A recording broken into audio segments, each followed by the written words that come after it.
हो।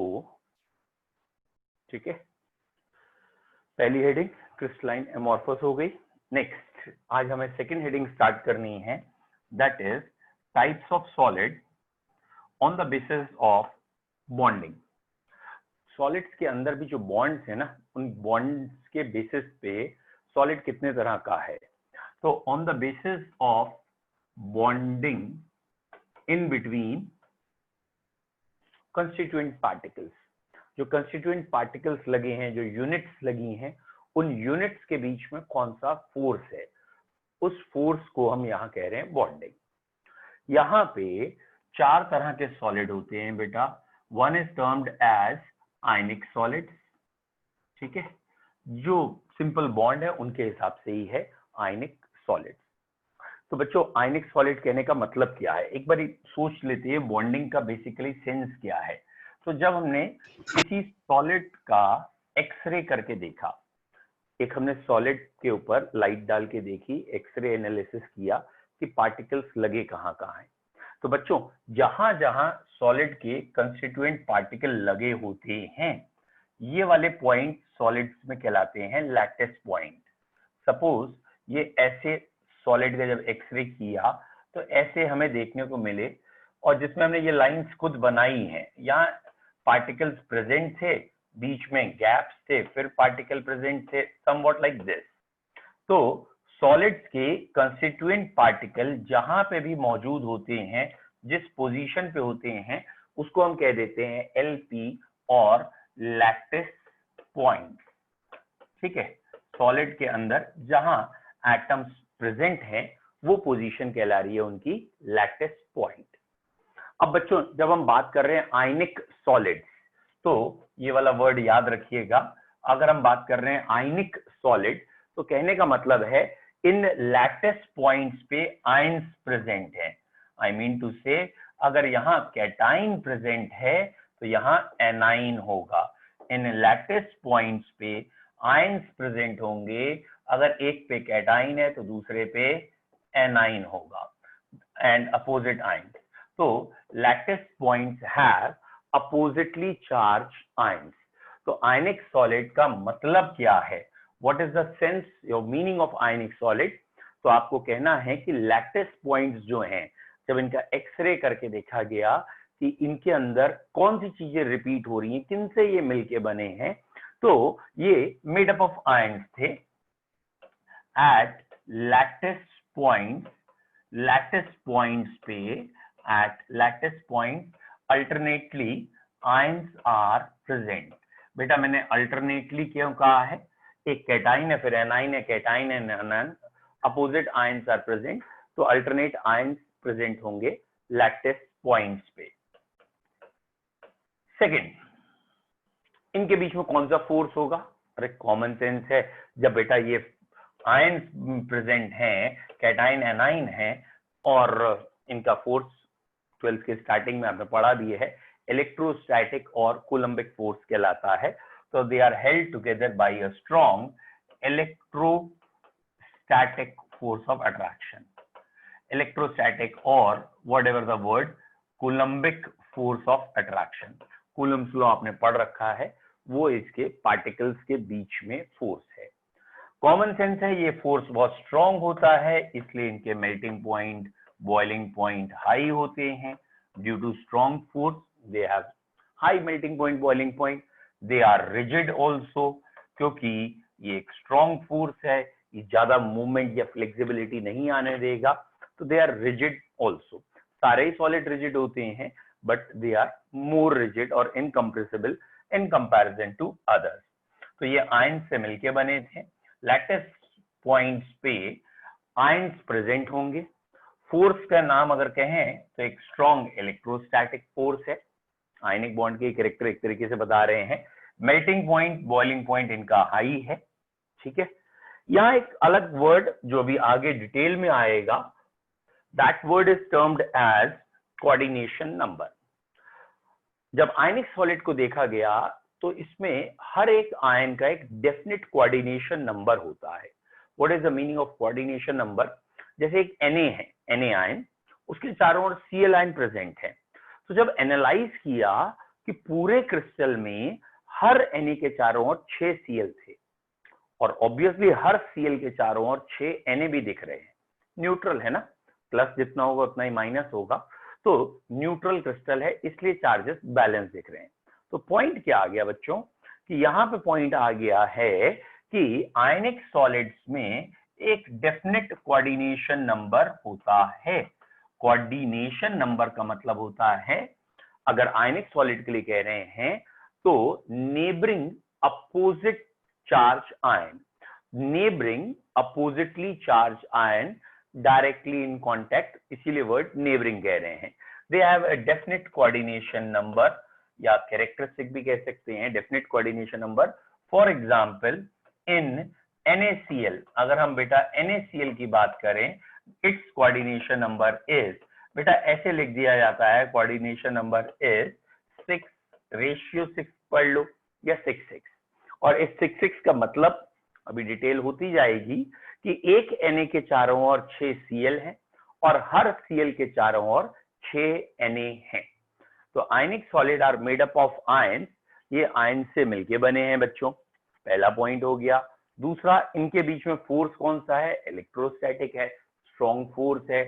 तीसरा, melting point boiling point कैसा है, काफी ज्यादा है, रिजिड है।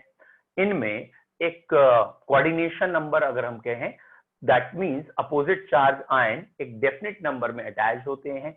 एक Na के चारों ओर 6 Cl और एक Cl के चारों ओर 6 Na। ऐसे अगर CH-Cl आएगा तो ये भी हम आगे डिटेल में पढ़ेंगे, तो उसका कोऑर्डिनेशन नंबर होता है बेटा 8:8। तो वहां एक सीजियम के चारों ओर Cl 8 होते हैं, सीजियम का साइज बड़ा है क्योंकि, वो भी आगे देखेंगे।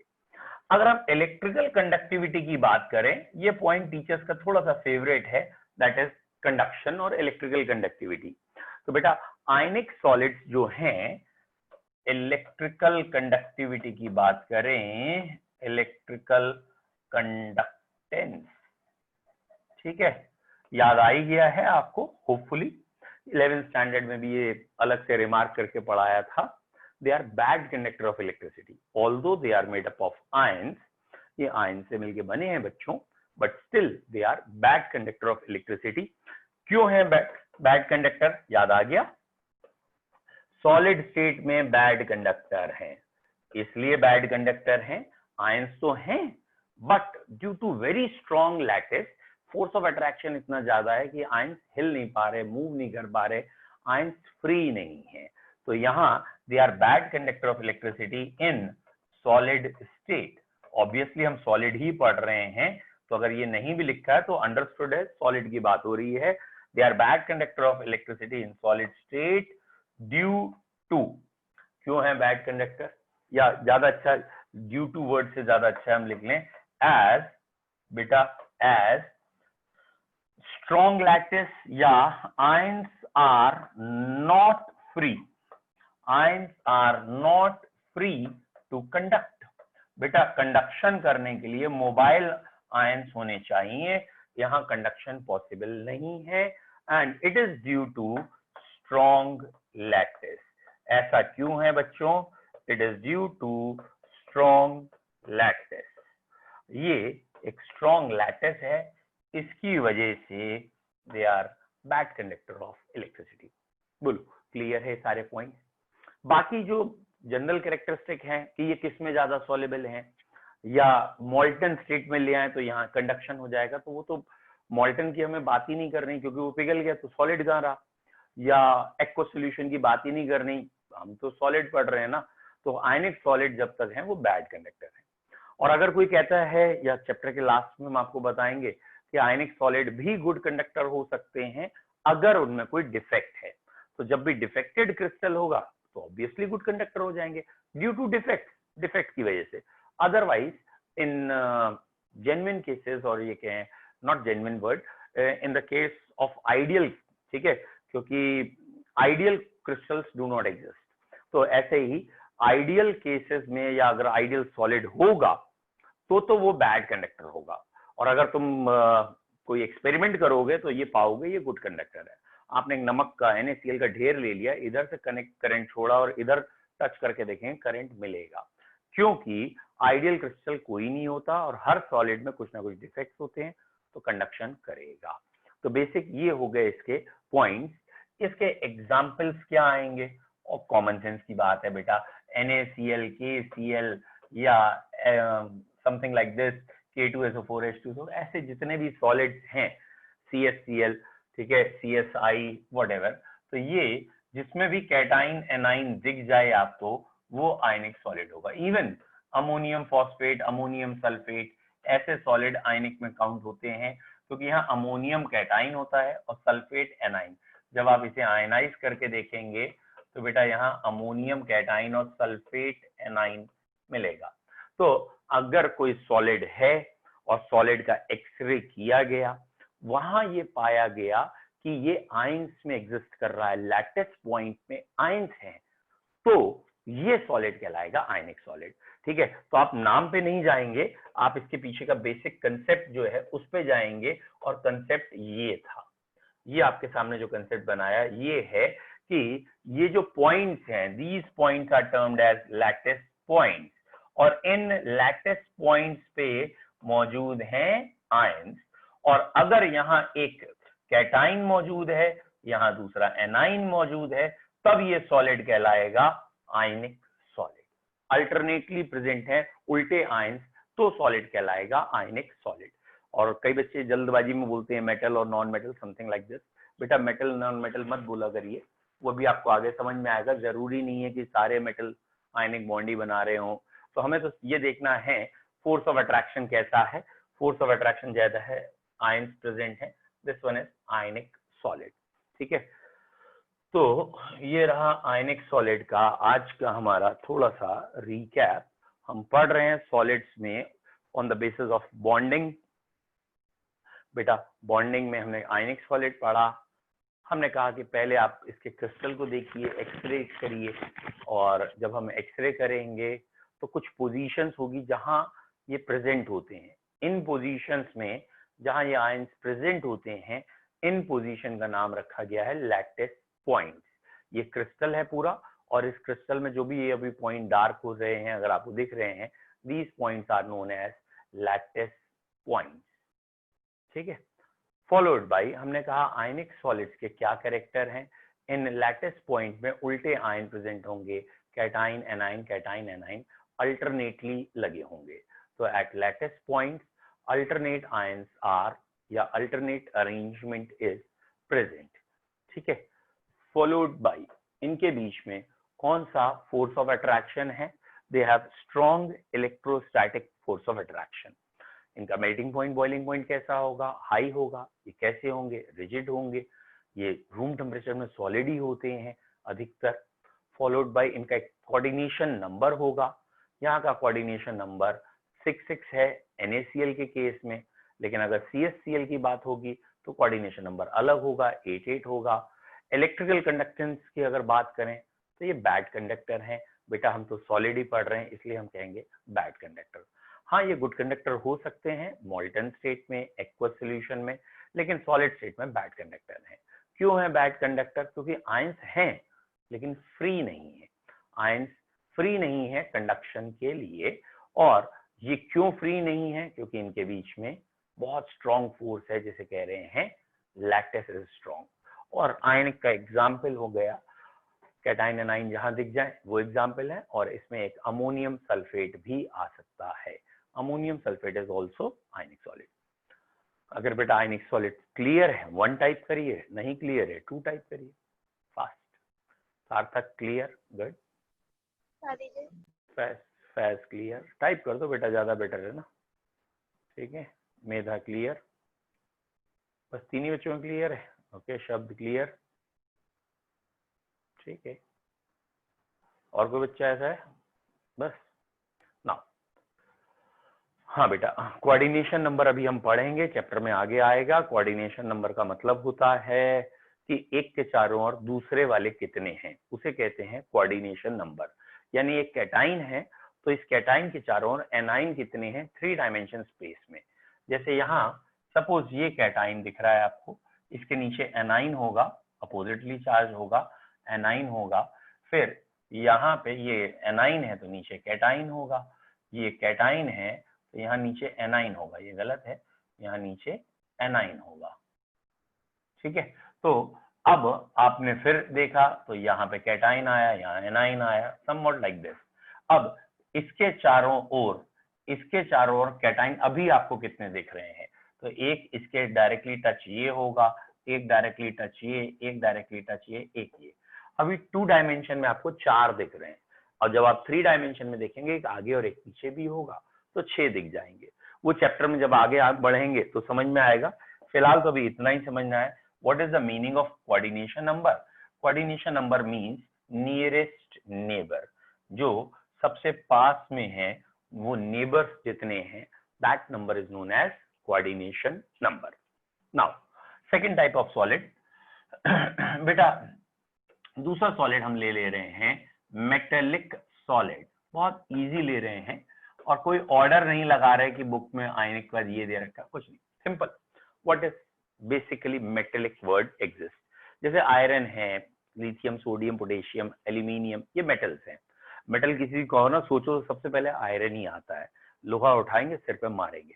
फिलहाल आयन जो मेटल्स हैं उसके अंदर जब ये देखा गया क्या है, तो मेटल्स के अंदर इन लैटिस पॉइंट पे, बेटा मेटल्स के अंदर इन लैटिस पॉइंट पे मेटल के कैटाइन दिखे, हर जगह कर्नल्स या कैटाइन दिखे, ठीक है।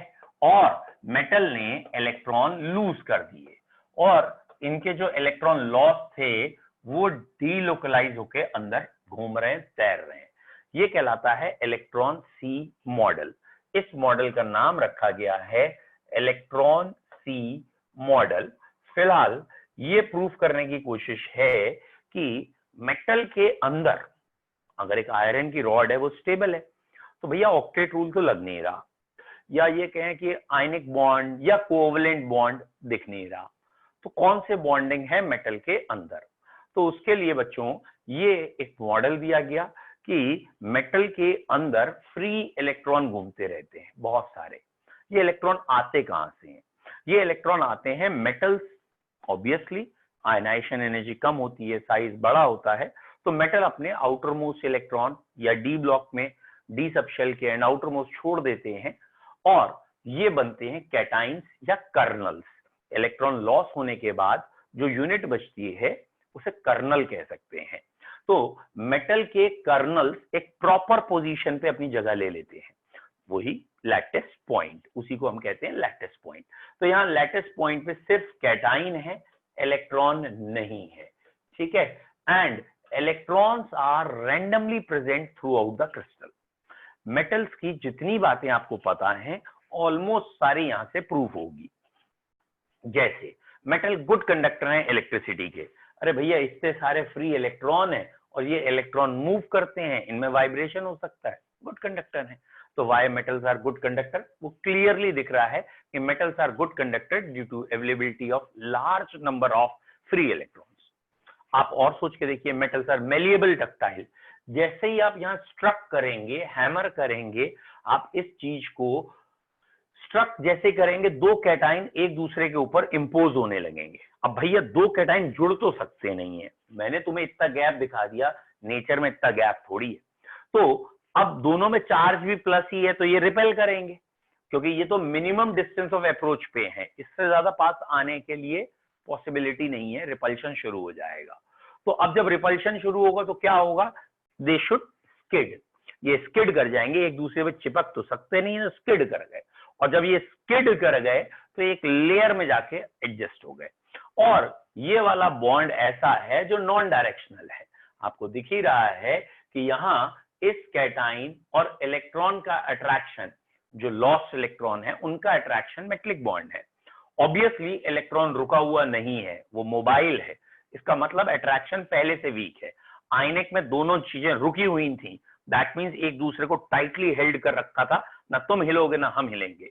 लेकिन यहाँ पे बच्चों क्या हो रहा है, एक चीज रैंडमली चल रही है, दैट मीन्स वो वाला अट्रैक्शन पीछे से कम या वीक हो गया है। तो ये मेलिएबल डक्टाइल इसलिए हैं because on hammering on struck, when they are struck with or beaten up, then they skid over each other and the metallic bond can exist in single layer also. ये struck हो जाते हैं, main point ये sorry struck करने पे slip हो जाते हैं, ये मेन पॉइंट है। और metallic bonding can exist in layers also, therefore metals are malleable ductile, metal are sonorous having a peculiar noise. इस रिपल्शन को ओवरकम करने के लिए या इस रिपल्शन की वजह से एक पेक्यूलियर नॉइज है, ये पास में नहीं आना चाह रहे लेकिन तुम इन्हें मारपीट के पास लाना चाह रहे हो, जिसमें ये स्किड हो गए। उसके अपोज में एक नॉइज आ रही है विच इज मेटलिक नॉइज, उसके ऊपर ही बेस्ड है बेल के एक्शंस या जितनी भी हमारे रिंगिंग बेल्स और समथिंग है वो इस पे बेस्ड है। बाकी सोचिए, metals are good conductor of electricity but when we increase the temperature, जब हम टेम्परेचर बढ़ाते हैं तो current carrying capacity of metals decreases. Simple example, जब भी आप लैपटॉप यूज करते हो, फोन यूज करते हो, तो जनरली कहते हैं ये हीट अप हो गया भैया, अब इसमें मूवमेंट कम हो रहे हैं। लैपटॉप में फैंस लगे होते हैं कि हाई टेम्परेचर जाने के बाद कूल डाउन करना पड़ता है। द रीजन कि टेम्परेचर जब ज्यादा होता है तो ये कर्नल्स भी मूव करने लगते हैं। अब भैया कर्नल अगर घूमने लगा तो मजाल है किसी की कोई आगे या पीछे भाग पाए ना ना। तो बेटा ये जब कर्नल, दैट मीन्स कैटाइन भी मूव करने लगे तो इलेक्ट्रॉन का ये जो पैसेज है ये पैसेज हिंडर होने लगेगा, और अगर इलेक्ट्रॉन का पैसेज हिंडर होगा इसे कह रहे हैं रेजिस्टेंस बढ़ेगा। ऑब्वियसली रेजिस्टेंस बढ़ेगा तो करंट कम होगी। तो ऑलमोस्ट मेटल की कई प्रॉपर्टीज यहां से एक्सप्लेन हो रही हैं। तो मेटलिक सॉलिड क्या हैं? They are made up of, हमेशा तो पहला पॉइंट ये होगा किससे मिलके बने हैं। तो बेटा इसका आंसर क्या होगा? They are made up of what? तो आंसर होगा एट लैटिस पॉइंट पे कर्नल्स आर प्रेजेंट। ठीक है, कर्नल्स आर प्रेजेंट। ठीक है, सारे लैटिस पॉइंट पे कैटाइन ही होते हैं, पॉजिटिवली चार्ज कैटाइन या कर्नल्स प्रेजेंट होते हैं। That's the first point. कौन सा फोर्स है? इलेक्ट्रोस्टैटिक और coulombic force of attraction. Electrostatic और कूलम्बिक फोर्स बिटवीन, किसके बीच में है ये force? Between the cation and electron. जो भी लॉस्ट हो चुके हैं इलेक्ट्रॉन, मूव कर रहे हैं, उनके बीच का अट्रैक्शन कहला रहा है आपका इलेक्ट्रोस्टैटिक, यहाँ का attraction. They have melting point moderate. Melting point is moderate. Obviously moderate का मतलब ना बहुत कम ना बहुत ज्यादा, ठीक ही ठीक है। ठीक है, इतना भी कम नहीं है कि कोई लोहा लिया और मोमबत्ती जलाई और पिघल गया, इतना भी नहीं है, और इतना भी ज्यादा नहीं है जैसे डायमंड है। तो इनका मेल्टिंग पॉइंट मॉडरेट है, बहुत ज्यादा नहीं कम नहीं।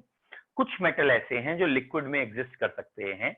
पूरी पीरियोडिक टेबल में 5 एलिमेंट ही हैं जो लिक्विड में एग्जिस्ट करते हैं, जिसमें से एक ब्रोमीन नॉन मेटल है, बाकी चारों मेटल हैं। कौन कौन से 4 हैं? That is francium, caesium, gallium and mercury. अधिकतर बच्चों को मरकरी पता होता है। तो मरकरी या ये जितने भी एलिमेंट हैं मेटल हैं, और ये मेटल लिक्विड में एग्जिस्ट कर सकते हैं due to weak metallic bonding. तो यहाँ मरकरी लिक्विड में एग्जिस्ट करता है, अगर कोई पूछता है क्यों, तो मेटलिक बॉन्डिंग वीक है। यहाँ लिखा है melting point, boiling point moderate है। नेक्स्ट है कंडक्टिविटी की बात करें तो बेटा कंडक्टेंस, इलेक्ट्रिकल कंडक्टेंस जो हम हेडिंग पढ़ रहे थे, तो उसमें आएगा दे आर गुड कंडक्टर। ये गुड कंडक्टर हैं। और ये क्वेश्चन आता है कि कौन से सॉलिड ऐसे हैं जो सॉलिड स्टेट में भी गुड कंडक्टर हैं और aqua solution, sorry solid state में गुड कंडक्टर हैं और मॉल्टन स्टेट में भी गुड कंडक्टर हैं। तो मेटलिक सॉलिड, सॉलिड और मॉल्टन दोनों में है। आयनिक आंसर टिक नहीं होगा क्योंकि वो सॉलिड में नहीं है। ठीक है, ऑब्वियसली इनका भी एक कोऑर्डिनेशन नंबर होता है, लेकिन इनके कोऑर्डिनेशन नंबर में सिर्फ ये देखा जाता है, जैसे आयरन है तो एक आयरन के चारों ओर दूसरे आयरन के एटम कितने हैं, तो वो आगे आएगा तो देखेंगे। इसमें कंडक्शन हो गया। एग्जाम्पल के रूप में बेटा आप किसी भी ऑब्वियसली मेटल का नाम लिख लें, जैसे आयरन ही लिख लीजिए, एल्यूमिनियम लिख लेंगे एंड सो ऑन। कोई भी मेटल है, कॉपर है, जिंक है, वो सब इसमें आएंगे। तो दूसरा सॉलिड हुआ हमारा मेटेलिक सॉलिड। और मेटेलिक सॉलिड में पहला पॉइंट आया कि ये कर्नल्स या लैटिस पॉइंट पे कर्नल्स हैं। इनमें इलेक्ट्रोस्टैटिक है, weaker then ionic solid. Melting point बहुत कम नहीं है, मॉडरेट है। कुछ का मेल्टिंग पॉइंट कम है जहां ये फोर्स बहुत वीक है, और उनमें आते हैं mercury, gallium, francium and caesium. और ये इलेक्ट्रिसिटी के हमेशा ही गुड कंडक्टर हैं, चाहे सॉलिड स्टेट की बात हो चाहे मॉल्टन स्टेट की बात हो।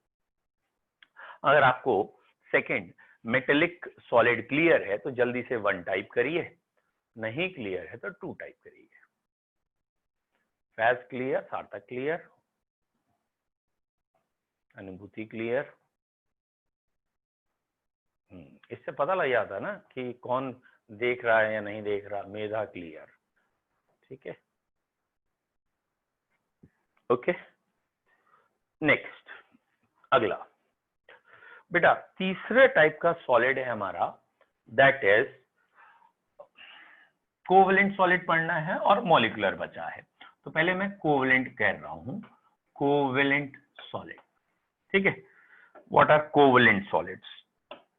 बेटा कोवेलेंट सॉलिड का मतलब क्या है कि जब हम लैटिस पॉइंट देखते हैं तो इन लैटिस पॉइंट पे ध्यान देना, इन लैटिस पॉइंट पे एटम्स होते हैं, और जैसे यहां कार्बन है तो यहां भी कार्बन है, दोनों जगह कार्बन है, ठीक है। लैटिस पॉइंट पे एटम्स होंगे और इन एटम के बीच में, यहां इन एटम के बीच में एक कोवेलेंट बॉन्ड होगा। कोवेलेंट बॉन्ड कहने का मतलब शेयरिंग होगी, ओवरलैपिंग ऑफ ऑर्बिटल्स दिखेगा। तो दिस सॉलिड जिसमें शेयरिंग या ओवरलैपिंग हो रही है, this solid is known as covalent solid. तो बेटा कोवेलेंट सॉलिड में लैटिस पॉइंट पे कौन है?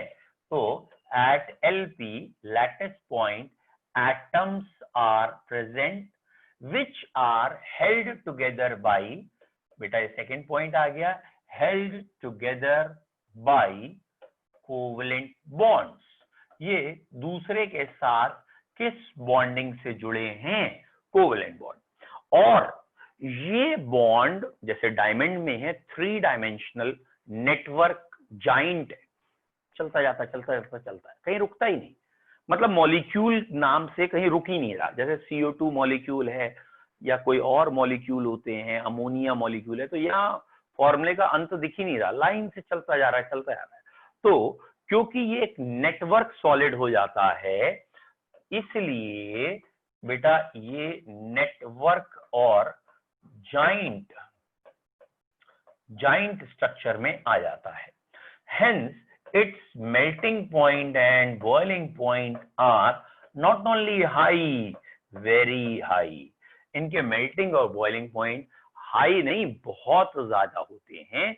और अगर कोई कहे कि भाई फोर्स तो ज्यादा था आइनेक का, इलेक्ट्रोस्टैटिक या कूलम्बिक, फिर भी मेल्टिंग पॉइंट ज्यादा होता है डायमंड का जो कोवेलेंट है। क्यों?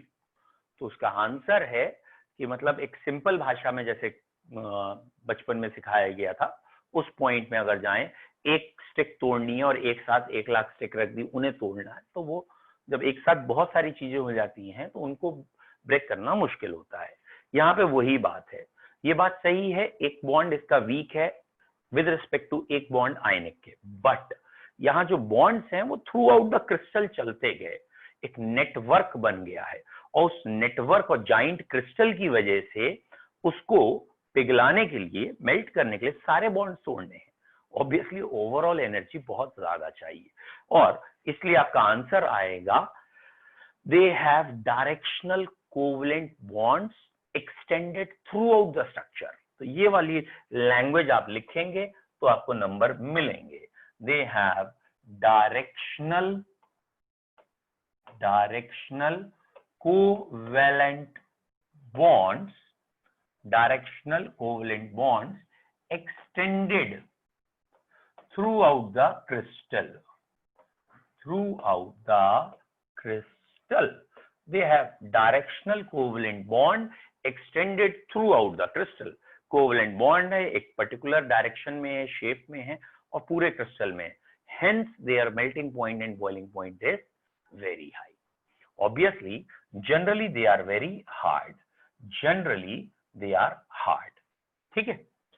एंड कंडक्टिविटी की बात करें तो दे आर बैड कंडक्टर, बेटा हार्ड है और बैड कंडक्टर भी है। But at the same time बेटा हम पढ़ तो केमिस्ट्री रहे हैं, है ना, और अगर हम केमिस्ट्री पढ़ रहे हैं तो केमिस्ट्री में एक वर्ड जरूर आता है जिसे कहते हैं एक्सेप्शन, है ना, तो कोई ना कोई तो निकलेगा यहाँ, एक्सेप्शन। भैया ये हार्ड होते हैं लेकिन इनका एक प्राणी सॉफ्ट है, एक प्राणी सॉफ्ट है, और जो सॉफ्ट है वो गुड कंडक्टर भी है, ठीक है, एक प्राणी सॉफ्ट है और वो गुड कंडक्टर भी है और उसका नाम है ग्रेफाइट, ठीक है बेटा। डायमंड जो है वो हार्ड है, बैड कंडक्टर है। डायमंड और ग्रेफाइट में अंतर क्या है? डायमंड का क्रिस्टल 3 डायमेंशन में कोवेलेंट बॉन्ड रखता है, जबकि ग्रेफाइट का क्रिस्टल 2 डायमेंशन में कोवेलेंट रखता है और 3 डायमेंशन में वंडर वॉल फोर्सेस है। मतलब कहने का क्या है? स्ट्रक्चर से देखिए बेटा, डायमंड में ये होता है एक कार्बन है और उसके 4 वैलेंसीज हैं और हर वैलेंसी का कार्बन फिर 4 जगह जुड़ा है, हर वैलेंसी का कार्बन 4 कोवेलेंट बॉन्ड से जुड़ा है और ये चलता रहेगा। This one is diamond. इसकी पैकिंग बहुत कम होती है, खाली 34% पैकिंग है, काफी वॉइड्स हैं, खाली जगह है इसमें। फिलहाल वो चैप्टर में आगे देखेंगे, आईएससी में पूछा जाता है। अगर हम ग्रेफाइट की बात करें तो ग्रेफाइट का ऐसा क्रिस्टल है, ठीक है, ग्रेफाइट का क्रिस्टल बच्चों ये ऐसा चल रहा है, ठीक है। तो अगर आपको समझ में आया हो तो ग्रेफाइट में हेक्सागोनल रिंग्स हैं, ऑब्वियसली ये हेक्सागोनल रिंग 2 डायमेंशन में है। अब इसमें नीचे की लेयर जब बनाएंगे तो बेटा नीचे की लेयर में भी हेक्सागन ही है, but the point is that कि इन 2 लेयर के बीच में कोई बॉन्ड नहीं है, इन 2 लेयर के बीच में कोई भी बॉन्ड नहीं है। किसी सेंट्रल कार्बन को देखेंगे तो इससे 3 बॉन्ड तो दिखेंगे, 1 2 और 3 बॉन्ड हैं और चौथी जगह पे वंडरवॉल फोर्स है। तो एग्जामिनर आपको कंफ्यूज कराएगा, एग्जामिनर ये कहेगा कि ग्रेफाइट में 2 लेयर में वंडरवॉल फोर्स है, तो बताओ ये कौन सा सॉलिड है? तो भैया इसे वंडरवॉल सॉलिड मत कह देना, ये रहेगा कोवेलेंट सॉलिड ही। क्यों? क्योंकि अपनी लेयर के अंदर 2 एटम कोवेलेंट बॉन्ड से जुड़े हैं, एक लेयर के अंदर अगर 2 एटम कोवेलेंट बॉन्ड से जुड़े हैं तो कोवेलेंट सॉलिड, 2 लेयर से कोई लेना देना नहीं है। अब इसमें ग्रेफाइट ने 3 कोवेलेंट बॉन्ड बनाए हैं। ग्रेफाइट यानी कार्बन, उसके आउटर मोस्ट में 4 इलेक्ट्रॉन थे, 1 इलेक्ट्रॉन फ्री घूम रहा है और ये बेटा फ्री डीलोकलाइज हो रहा है। मतलब डीलोकलाइज का जो बच्चे समझ रहे हैं पाई बॉन्ड बन जाता है, तो इसमें कहीं ना कहीं पाई बॉन्डिंग बीच बीच में रोटेट हो रही है। प्रूफ किस बात का है पाई बॉन्ड है? बेटा कार्बन कार्बन की बॉन्ड लेंथ होती है 1.54 आर्मस्ट्रॉन्ग या 154 पिकोमीटर, जबकि ग्रेफाइट में बिटवीन 2 कार्बन ये बॉन्ड लेंथ 1.44 और 43 व्हाटएवर ये कुछ ऐसे आ जाती है और 2 लेयर की बॉन्ड लेंथ 3.41 इतने में आ जाती है। दैट मींस 2 लेयर बहुत दूर हैं एक दूसरे से, ऑलमोस्ट जो इन दोनों के बीच की डिस्टेंस है उससे 3 टाइम्स, ठीक है, 3 टाइम्स नहीं, 3 टाइम्स तो नहीं, 2 to 3 टाइम्स के बीच में आ रही है, क्योंकि 3 टाइम्स तो 4.2 होता है। डन। फिलहाल ग्रेफाइट और डायमंड में ये डिफरेंस था। आपको क्या याद रखना था? हमने स्ट्रक्चर बताया, आपको ये याद रखना था दिस पॉइंट। ये पॉइंट क्या है बच्चों? This point. इसमें आपको ये कहा वैसे डायमंड ग्रेफाइट दोनों ही कोवेलेंट सॉलिड है, दोनों का ही मेल्टिंग पॉइंट हाई है। बेटा ग्रेफाइट का मेल्टिंग पॉइंट डायमंड से भी हाई है, तो कहीं ऐसा ना हो सॉफ्ट आने की वजह से आपको ये लगने लगे कि ग्रेफाइट का मेल्टिंग पॉइंट डायमंड से कम है। Graphite has even more melting point then diamond, क्योंकि ग्रेफाइट के बॉन्ड में पाई कैरेक्टर आ गया और पाई बॉन्ड आने की वजह से एटम और पास में आ गए, इसलिए अपनी लेयर और स्ट्रॉन्ग हो गई। फिलहाल मेल्टिंग पॉइंट ग्रेफाइट का ज्यादा है। ग्रेफाइट सॉफ्ट क्यों है? क्योंकि इसमें 2 लेयर है और 2 लेयर के बीच में स्किडिंग हो सकती है, उन 2 लेयर के बीच में कोई बॉन्ड नहीं है, स्लिप हो जाता है, तो ग्रेफाइट ऑब्वियसली ग्रीस जो हम कहते हैं, जो ऑयलिंग के लिए या इसमें यूज होती है, आपकी साइकिल की चेन, मोटरसाइकिल की चेन में ग्रीसिंग करते हैं, तो it is used as lubricant where oil loses its efficiency, क्योंकि इसका मेल्टिंग पॉइंट बहुत ज्यादा है 3000 के आसपास, तो ऑयल तो 100 के बाद गायब दिखेगा, ये उस टेम्परेचर पे भी रहेगा, तो ये मेल्ट होके पिघल के निकलने वालों में से नहीं है। Is it clear? तो graphite is soft and used as lubricant, and graphite has a free electron, therefore it is good conductor also. I hope so. Clear है? एक बारी फिर देखें, कोवेलेंट में हमने क्या पढ़ा बेटा? कोवेलेंट सॉलिड में हमने पहला पॉइंट पढ़ा कि लैटिस पॉइंट्स पे एटम है और उन एटम्स के बीच में कोवेलेंट बॉन्ड है। तो अब आप चाहो तो यहाँ कोवेलेंट सॉलिड को दो टाइप में क्लासिफाई कर सकते हैं। एक टाइप वो हो गया कि ये जो कोवेलेंट बॉन्ड है ये 3 डायमेंशनल क्रिस्टल में चलते जाएं, और एक हो गया कि कोवेलेंट बॉन्ड 2 डायमेंशन में है और 3rd डायमेंशन में बिटवीन 2 लेयर्स वंडरवॉल फोर्स है। फिलहाल लैटिस पॉइंट पे एटम है, कोवेलेंट बॉन्ड से जुड़े हैं, ये नेटवर्क या जाइंट हैं, and they have very high melting point and boiling point, even higher than ionic solid. क्यों इनका मेल्टिंग पॉइंट बॉइलिंग पॉइंट ज्यादा है? डायरेक्शनल कोवेलेंट बॉन्डिंग है, extended throughout the crystal है, they are very hard and bad conductor except graphite, which is soft and good conductor, and it is used in making lubricants where oil loses its efficiency. तो ये हुआ बच्चों covalent के बारे में। तो अब तक हम 3 पढ़ चुके हैं। एक हुआ था हमारा ऑब्वियसली आयनिक क्रिस्टल, आयनिक के बाद हुआ हमारा मेटेलिक क्रिस्टल, और तीसरा हो गया हमारा ये covalent crystal. Now the last is van der Waals crystal, ठीक है? van der Waals solids, बेटा सॉलिड क्रिस्टलाइन है तो आप van der Waals क्रिस्टल भी कह सकते हैं। तो इससे पहले हमने पढ़ लिया है कोवेलेंट। बेटा फिर से वही पॉइंट, अगर कोवेलेंट आपको क्लियर है तो 1 टाइप करिए, नहीं क्लियर है 2 टाइप। सार्थक को क्लियर है, गुड। फैज क्लियर है, वेरी गुड। शब्द क्लियर है, गुड। मेधा क्लियर है, good, done. Now we are entering in van der Waals solid.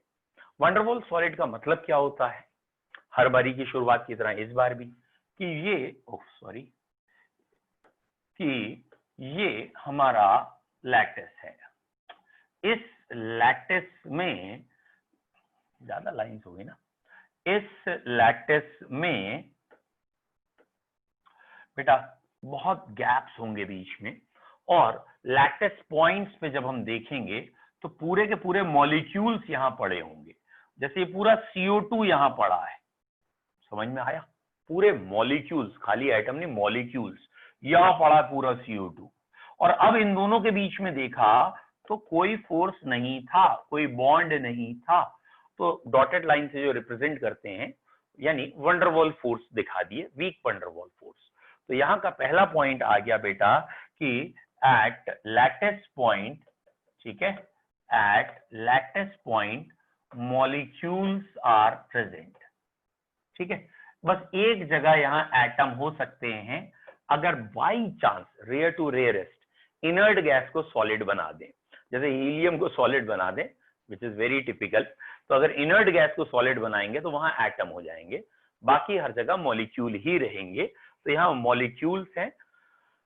Obviously ये किससे जुड़े हैं? दे आर अटैच्ड, और the force of attraction is very weak, बहुत वीक है। और कौन सा है?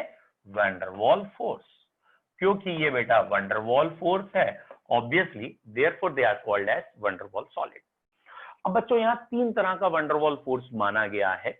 आपको वंडरवॉल फोर्स 11th स्टैंडर्ड के अगर थोड़े से भी रिकॉल है, कौन कौन से थे? Instantaneous induced dipole, instantaneous induced dipole, इसे लंडन फोर्स कहते थे या डिस्पर्शन कहते थे, यानी दोनों चीजें नॉन पोलर हैं। एक था डाइपोल इंड्यूस्ड डाइपोल, एक चीज पोलर है दूसरी नॉन पोलर है। और एक था आयन डाइपोल, ऐसे करके 11th में पढ़े हैं। अब कॉमन सेंस है, यहाँ जब आप CO2 का क्रिस्टल देख रहे हो तो सारे ही CO2 होंगे, तो यहाँ अब वंडरवॉल फोर्स 3 तरह का रह गया। एक हो गया वही डिस्पर्शन, इंस्टेंटेनियस इंड्यूस, उसको यहाँ कहते हैं नॉन पोलर वंडरवॉल सॉलिड। मतलब चार्जेस है ही नहीं, चार्जेस बनाने पड़ेंगे, that is non polar van der Waals solid. एक हो गया पोलर, मतलब चार्जेस हैं लेकिन वो सॉलिड नहीं था, जैसे HCl है या SO2 है। तो HCl या SO2 पोलर हैं, लेकिन ये लिक्विड या गैस में एग्जिस्ट करते हैं, सॉलिड बनाने के लिए थोड़ा ठंडा करना पड़ता है और वॉट एवर दैट मीन्स। इसका मतलब क्या आया, पोलर वंडरवॉल सॉलिड है, फोर्स वीक थे इसलिए पोलर है। एक नॉन पोलर हो गया, एक पोलर। नॉन पोलर का फोर्स क्या कहलाया, डिस्पर्शन फोर्स या लंडन फोर्स। पोलर का फोर्स क्या कहला रहा है, डाइपोल डाइपोल अट्रैक्शन। और तीसरे टाइप को कह दिया डाइपोल डाइपोल अट्रैक्शन का strongest type hydrogen bond. Fluorine, oxygen, nitrogen, याद आया, फोन, ये तीन ही एलिमेंट हाइड्रोजन बॉन्ड इजिली बनाते हैं हाइड्रोजन के साथ जब अटैच होते हैं। तो यहां पे ये वाला सॉलिड 3 टाइप्स का है। दिस सॉलिड वंडरवॉल सॉलिड बहुत वीक फोर्स है, लेकिन ये 3 तरह से आप क्लासिफाई कर सकते हैं। एक वीकेस्ट कौन सा है, non polar van der Waals solid. Non polar van der Waals solid में कौन सा फोर्स है बेटा, या आप सिंपल भाषा में कह सकते हैं डिस्पर्शन और लंडन फोर्स। डिस्पर्शन और लंडन फोर्स है, वीकेस्ट फोर्स है। For example H2 hydrogen gas है, मीथेन गैस है, CO2 है। भैया ये गैस है लेकिन इन्हें सॉलिड बनाया है। तो मैंने क्यों कहा ये गैस है, मतलब इतना वीक फोर्स है कि रूम टेम्परेचर में ये गैस होते हैं। कभी कभी बाई चांस लिक्विड भी हो सकते हैं, बट मेनली ये रूम टेम्परेचर में गैस होंगे। तो यहाँ जैसे CO2 दिखाया है, और बेटा CO2 का क्रिस्टल कहलाता है केमिस्ट्री में ड्राई कोल्ड या ड्राई आइस। अबे रुके रहे, ठीक है, ये कहलाता है केमिस्ट्री में ड्राई कोल्ड, या इसको हम ड्राई आइस भी कह देते हैं। ओके, तो this type of van der Waals solid is non polar, और ये सबसे वीकेस्ट है। ये जितने भी हैं सबसे वीकेस्ट है, इसलिए रूम टेम्परेचर में ये गैस होते हैं। दूसरे टाइप का हो गया पोलर। पोलर वंडरवॉल सॉलिड्स बेटा कौन से हुए, it is common sense. Polar van der Waals solid जिसमें पोल्स हैं, चार्जेस हैं, यानी इनका फोर्स कौन सा होगा बच्चों, ऑब्वियसली इनका फोर्स कहलाएगा dipole dipole attraction. Dipole dipole दोनों चीजों में चार्जेस हैं। जैसे अभी मैंने आपसे कहा SO2 गैस हो सकता है, HCl हो सकता है, या ऑर्गेनिक की चीजें देख लेना, क्लोरोफॉर्म और व्हाटएवर, जितनी भी पोलर चीजें हैं उनका जो सॉलिड फॉर्म आएगी वो आएगी हमारी polar van der Waals solid. Obviously they are little bit more force और stronger force than the previous one non polar. और तीसरे टाइप का इसमें है हाइड्रोजन बॉन्डेड। हाइड्रोजन बॉन्डेड में ऑब्वियसली आपके एग्जाम दिमाग में सबसे पहले वाटर या HF या अमोनिया आता है। हाइड्रोजन बॉन्ड ऑब्वियसली यही फोर्स है, हाइड्रोजन बॉन्ड ही फोर्स है। हाइड्रोजन बॉन्ड वंडरवॉल सॉलिड का नाम है, और ये HF है, ये दूसरा HF है, इनके बीच में ये हाइड्रोजन बॉन्ड कहलाता है। सेम वाटर में होता है, सेम अमोनिया में होता है। तो HF, वाटर, अमोनिया, अगर इनको आप सॉलिड बनाएंगे तो ऑब्वियसली ये कहलाएगा हाइड्रोजन बॉन्डेड। तो वंडरवॉल फोर्स या वंडरवॉल सॉलिड 3 तरह के हैं, जिसमें weakest, obviously weakest dispersion force वाला नॉन पोलर, उससे स्ट्रॉन्ग पोलर वाला that is polar van der Waals solid, और इससे स्ट्रॉन्ग हाइड्रोजन बॉन्डेड। ध्यान दीजिए हाइड्रोजन बॉन्डेड भी रूम टेम्परेचर पे या तो लिक्विड है या गैस ही है, सॉलिड तो कोई नहीं है ना। ये अमोनिया गैस है, वाटर लिक्विड है, जमाएंगे या ठंडा करेंगे तो बन सकते हैं। That is they are, this category is weakest among all 4 ionic, covalent, molecular and metallic. इसे मॉलिक्यूलर सॉलिड भी कहते हैं वंडरवॉल सॉलिड को। ये सबसे वीक है। ये इलेक्ट्रिसिटी के बैड कंडक्टर हैं ऑब्वियसली, क्योंकि कहीं पे भी फ्री इलेक्ट्रॉन या अनपेयर इलेक्ट्रॉन नहीं है, कोई आयन नहीं है, तो they are bad conductor. All of these 3 are bad conductor और insulator, whatever, bad conductor of electricity. ठीक है, तो ये हम सॉलिड्स पढ़ रहे हैं, ना कि बहुत ज्यादा डिटेल में जाके परेशान ना हुए. कई बच्चे जबरदस्ती एक आध क्वेश्चन, कई बच्चे अच्छे क्वेश्चंस पूछते हैं हायर लेवल से, अगर दूसरे चैप्टर से लिंक कर पाए तो.